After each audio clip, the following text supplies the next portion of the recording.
মাকে অসম্মান করবেন না, মাকে সম্মান করবেন, মাকে শ্রদ্ধা করবেন। আমার বন্ধুগণ, আলেম ওলামা পীর বুজুর্গদের জন্য হাদিয়া তো দেন, আপনারা কোনো নিষেধ নাই, দেন। হাদিয়া দেওয়াও সুন্নত, নেওয়াও সুন্নত, দিবেন, আমি কোনো নিষেধ করি না। কিন্তু আমি বলতে চাই, পীর বুজুর্গদের কাছে, আলেম ওলামাদের কাছে হাদিয়া দিয়া আল্লাহরে যত না খুশি করতে পারবেন, এই ডালিম বেদানার মৌসুমে বেদানা একটা ভেঙে নিজ হাতে যদি মায়ের মুখে তুলে দেন, আল্লাহর আরশ খুশি হয়ে যাবে, আল্লাহর আরশে আজিম খুশি হয়ে যাবে, আল্লাহ পাক খুশি হয়ে যাবে। মায়ের খাওয়াও, বাপকে খাওয়াও, তোমার সবচেয়ে বড় পীর তিনি। সুবহানাল্লাহ, সুবহানাল্লাহ। মা বাপ যদি একটু দোয়া করে দেয়, তোমার জিন্দেগির কাম শেষ। একটু বদদোয়া করলে জাহান্নামে যাবা।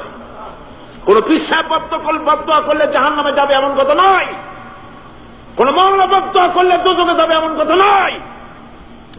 রাসূল বলেছেন, হুমা জান্নাতুকা ওয়া নারুকা। মা বাপ তোমার বেহেশত, মা বাপ তোমার জাহান্নাম। মা বাপ যদি অসন্তুষ্ট হয় দোজখে যাবি, আর মা বাপ যদি খুশি আল্লাহর জান্নাতে চলে যাবি। সুবহানাল্লাহ, সুবহানাল্লাহ, সুবহানাল্লাহ। মায়ের পায়ের তলে তোর বেহেশত। আমরা পুরুষ, আমাদের গত বছরও বলেছি, আমরা পুরুষ, আমাদের পায়ের তলে জুতা। আমাদের পায়ের তলে কি? শুধু জুতা। আর আমার মা, আমার মায়ের জাতি যারা এই প্যান্ডেলে বসে আছেন, আমার মায়েরা, বোনেরা, মায়ের জাতি যারা পৃথিবীতে, মায়ের জাতির পায়ের তলে আল্লাহর বেহেশত। সুবহানাল্লাহ। নারীর মর্যাদা ইসলাম দেয় নাই, কে দিয়েছে? আল্লাহ দিয়েছেন, আল্লাহ রাসূল দিয়েছেন। আমার বন্ধুগণ, হযরত বাইজিদ বুস্তামি, ছোট্ট বাচ্চা ছেলে, গভীর রাত্রে মা অসুস্থ, পানির পিপাসায় জেগে উঠেছেন। বাবারে, পিপাসায় শেষ হয়ে গেলাম, পানি দাও। ছেলে ঘরের ভিতরে পানি না পেয়ে বাইরে দৌড়াদৌড়ি করলেন। অনেক দূর থেকে পানি নিয়ে এসে দেখেন মা ঘুমায় গেছেন। পানি নিয়ে দাঁড়ানো, পৌষ মাস, মাঘ মাসের শীতের রাত, ফজরের সময় মায়ের ঘুম ভেঙে গেল। তাকিয়ে দেখেন বাইজিদ দাঁড়ানো, হাতে পানি থরথর করে কাঁপছে। জিজ্ঞাসা করে, বাইজিদ তুমি দাঁড়ানো কেন? ছোট্ট বাচ্চা বলে, মা পানি চেয়েছিলে তুমি গভীর রাত্রে, পানি ঘরে ছিল না, অনেক দূর থেকে আনতে হয়েছে। মা বলছে, ঘুমাও নাই কেন গ্লাস ছুঁয়া? বাচ্চা বলে, ঘুমাই নাই। তুমি যদি আবার পানি চাও, সময় মতো যদি দিতে না পারে, মা তোমার কষ্ট হবে। এই জন্য ফজর পর্যন্ত আমি দাঁড়ায় আছি, কখন তুমি পানি চাও। মা হাতের থেকে পানি নিয়ে পান করলেন। বাইজিদকে বিছানার উপরে আরাম করে কম্বল দিয়ে ঘুম পড়াইয়া দিলেন। হযরত বাইজিদের মা উযু করে ফজরের নামাজ পড়ে সিজদায় চলে গেলেন। চিৎকার মেরে কেঁদে বলেন, আমার রব, আমার আল্লাহ, আমি আমার বাইজিদের মা, আমি মা হয়ে বাইজিদের জন্য দোয়া করি। বাইজিদ আমার জন্য আজকে যা করেছে, আমি মা, আমার কলিজা ঠান্ডা হয়ে গেছে। আয় আল্লাহ, আমি বাইজিদের জন্য দোয়া করি, তুমি তাকে সুলতানুল আরিফিন বানাইয়া দিও। মঞ্জুর হয়ে গেল আল্লাহ পাকের কাছে দোয়া। আমার ভাইরা, আল্লাহ পাক বলছেন, খবরদার, আমার ইবাদতের পরে মা বাপ, আল্লাহর ইবাদতের পরে কারা? মা বাপকে সম্মান করো, শ্রদ্ধা করো, মোহাব্বত করো, কিসমত খুলে যাবে, কিসমত খুলে যাবে। মা বাপকে সম্মান করো। হযরত আবু হুরায়রা রাদিয়াল্লাহু তাআলা আনহু রাসূলের সামনে এসে কাঁদতেছে। হুজুর বলছেন, আবু হুরায়রা কাঁদো কেন? কাঁদো কেন? রাতের বেলা কাঁদো কেন? হযরত আবু হুরায়রা বলছেন, হুজুর আমাকে মা মেরেছেন। হুজুর বলছেন, মা মারলো কেন? কোন অপরাধ করেছো? কোন গোস্তাখি করেছো? আবু হুরায়রা বলছেন, না হুজুর, কোন গোস্তাখি করি নাই, তবে মারলো কেন? হযরত আবু হুরায়রা বলছেন, হুজুর আমি আপনার দরবার থেকে ফিরতে রাত হয়ে গিয়েছিল। মা জিজ্ঞেস করলেন, আবু হুরায়রা এত রাত্রে কোথায় ছিলেন? বললাম, আমি ছিলাম যে কদম চুমতে পারলে দুনিয়া ধন্য হয়, সেই দরবারে নববীর কদম মোবারক থেকে আসতে আমার দেরি হয়েছে। আমার মা মুশরিকা, আপনার নাম শুনে তার গায়ে আগুন জ্বলে উঠলো, আমাকে ধরে মারা আরম্ভ করলো। বলল, হয় আমার বাড়ি ছাড়বি, আর না হয় মুহাম্মদ সাল্লাল্লাহু আলাইহি ওয়াসাল্লামের দরবার ছাড়বি।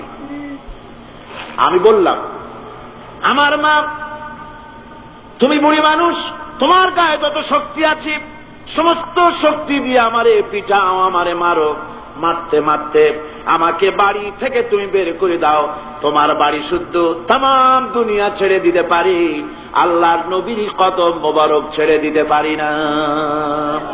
হুজুর, আমার মা আমাকে গলা ধাক্কা দিয়ে বের করে দিয়েছেন। হুজুর বলছেন, আবু হুরায়রা, তোমার মা তোমাকে মেরেছে, তুমি আমার কাছে নালিশ করছো? আমার তো এখানে ইন্টারফেয়ার করার কিছুই নেই। সুবহানাল্লাহ, সুবহানাল্লাহ। মা তোমাকে মেরেছে, এখানে আমার করার কিচ্ছু নয়। বিশ্ব নবী বলছেন, এত বড় পাওয়ারফুল নবী, লেজিসলেটিভ পাওয়ার, সারে আল্লাহ তাকে বানিয়েছেন শরীয়ত প্রণেতা।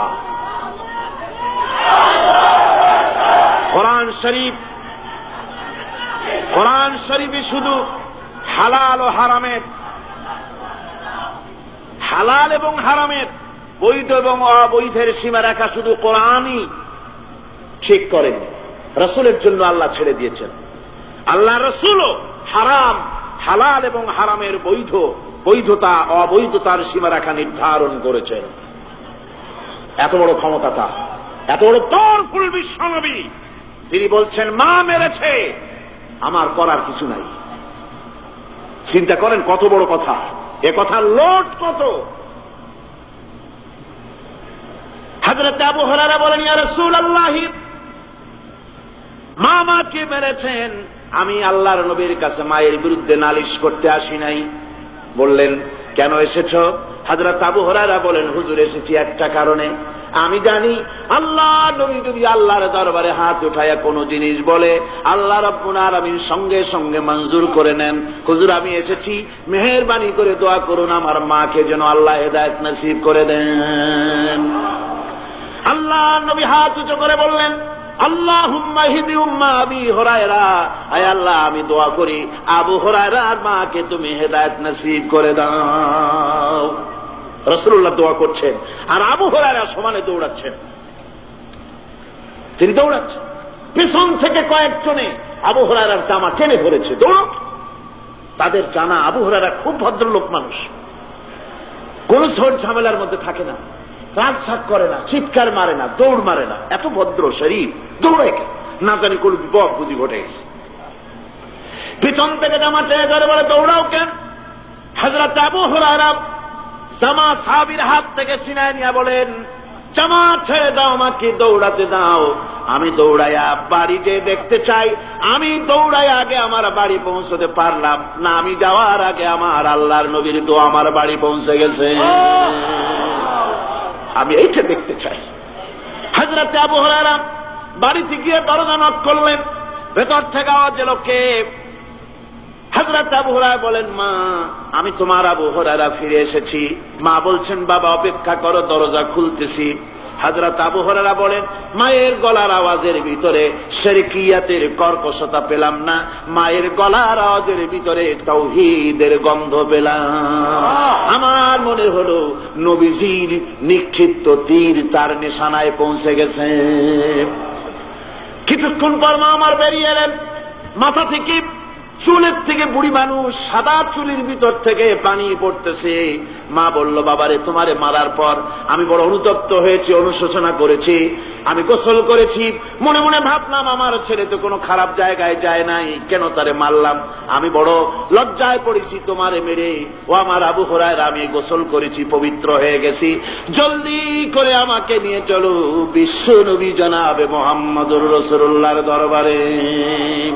হযরত আবু হুরায়রার মা ঘোষণা করলেন, আশহাদু আল্লা ইলাহা ইল্লাল্লাহু ওয়াহদাহু লা শারীকা লাহু ওয়া আশহাদু আন্না মুহাম্মাদান আবদুহু ওয়া রাসূলুহু। আমার ভাইরা, মা বাপ সবচেয়ে সম্মানের জিনিস। আল্লাহর ইবাদতের পরই মা বাপের খেদমত করতে হবে। আল্লাহ পাক বলছেন, বান্দারে, দেখ, মায়ের পেট থেকে আনলাম, মায়ের বুকের মধ্যে মহব্বত পয়দা করলাম, এত মহব্বত দিলাম তোর উপরে,